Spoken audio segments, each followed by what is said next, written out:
Hi, my name is Arts TV in my page. Kung gusto niyong makita ang aking mga nagawa, visit niyo lang ako. Meron din akong TikTok, search niyo lang Noyebes TV. Diyan marami akong na-upload ng mga arts. At sa aking YouTube channel, Noyebes TV.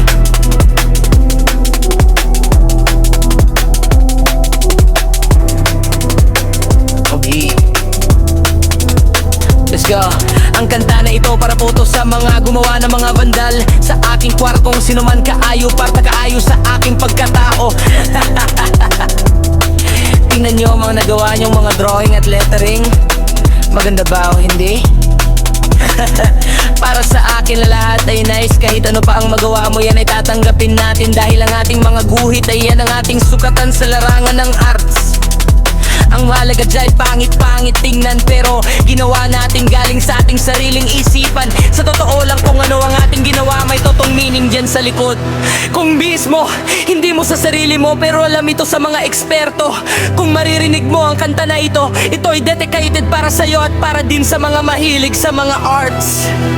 Ang tunay na dahilan kung bakit ganito ang ating nagawa, dahil sinunod natin ang ating nasa isip sa utak at damdamin. Dahil ang ating utak dyan nakarecord ang sistema ng ating buhay, kung ano ang ating character. Dahil lahat tayo ay magkaiba. Kaya lahat ng ating gagawa ay may halanggrama. May kumparatang pera.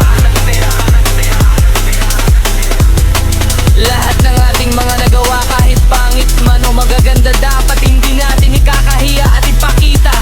Dapat proud pa rin tayo.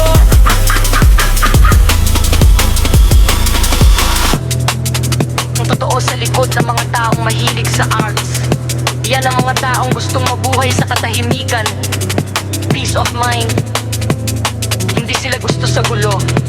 Wala silang paki sa ibang tao or belong.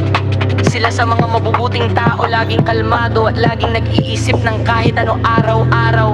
Hindi nila gusto maipakita ang kanilang nararamdaman. Maipakita lang nila ito sa pamamagitan ng paggawa ng arts. Dahil ang mga mahilig sa arts ay taong mahilig ng logic, mga taong nakatago lang sa likod ng arts.